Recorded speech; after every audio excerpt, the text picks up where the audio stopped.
ngarang numidang waramda phongkiba pausiyasingdagi pau khara update pijari paujel news service dagi lokojari sugnuda kuki terrorist singna nouna landasillakhre Khunjasing safagadaba mafamsingda lanjennakhre chaliba tha asiki taretagina kuki narco terrorist singna sugnu amadi tangjengda nouna amuk bom yauna nongmai kapsilakraba matung ngarang numidang chupa bom yauna nongmai round kya sugnu amadi tangjengda kaptharaktuna akanba mawongda attack chatharakre Khunjasing safagadaba mafamsingda lanjennakhre press na phangba pauda ngarang numidang pung nipal lom tabadagi hauna tongan ba mafam maridagi kuki terrorist singna Manipur turelgi nokchup thangbada leiriba maitai singna leramba kuki kendragi napat amadi tangjeng ahalup khulga hek tainana leiriba sangai court police station ge manung chanba leisang sengel amadi sugnu maning Manipur turel wangmada leiba leiloi phai amadi dongyang romdagi sakti leiraba bom yauna nomai kapsilakhiba aduda khulngakpa singi maikaidagi su handuna akanma mawongda khothonakre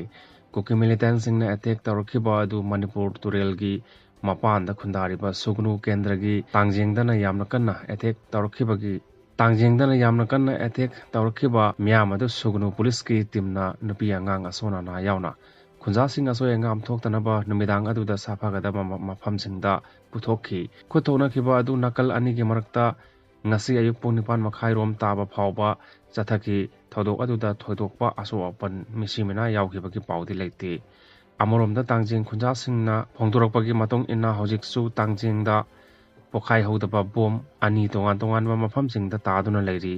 loinana kuki terrorist singna nouna landarakhiba adugi pau phangmadagi mafam aduda state force ki personnel singsu changsinduna section thorang lokotki thodok aduda lanjennakhre ba Khunjasing adu hojik phawbagi oina mafam aduda changsinba ngamdana leiri hairi nakalamoromda ngarang sojiri bamgi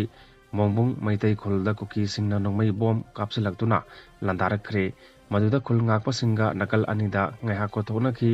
makhatana ngarang numidang pum mapal rom tabada borobekra sub division gi manung chana leiba laikoibungda leiba hobijam sourcing sahi homfu apokpa leikhidraba ice money gi ingkholda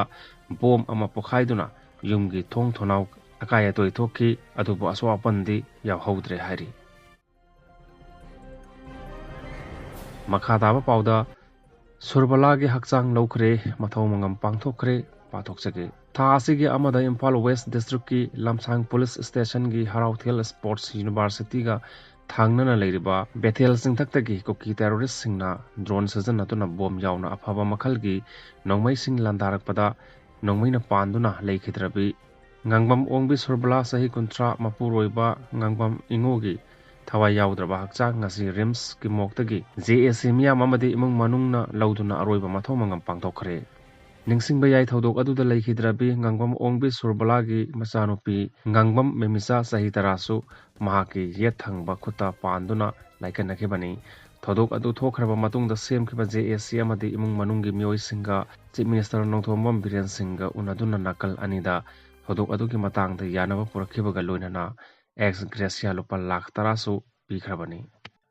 pausi asigi headlines da photoga konana asumna phongli Manipur da atuba matamda santi pura ohaina ngasi thawbalda mahiroi amadi miyamna saruk yaduna changshin kiba khongjangda maikai khangdana kapsalakhiba nongmai maruna panbadagi ningombam Alexander koba police ki personnel ama sokhiba